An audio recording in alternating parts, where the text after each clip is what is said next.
Survey ప్రకారం తెలుసుకుంది ఏంటంటే మీరు ప్రతి సంవత్సరం వరిని మాత్రమే ఈ పంటల్లో వేస్తున్నారు.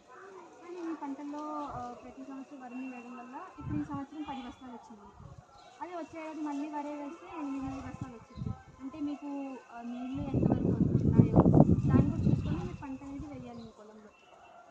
అదే మేము మీ దగ్గర సర్వే చేసింది మా ప్రాజెక్ట్ రిలేటెడ్ ఏంటంటే ఒక సంవత్సరం వరి వేయండి, ఓకే, మేమేం అనము.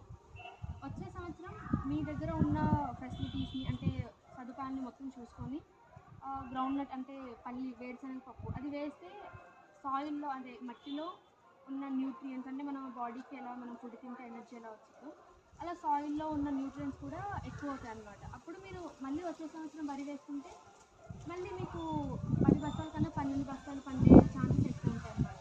అలాగా నేను మీకోసం ఇలాగా ఇవి కూడా ఇస్తున్నాను. సో దీనివల్ల మీరు మారే ఛాన్సెస్ ఉంటుందని మేము భావిస్తున్నాము.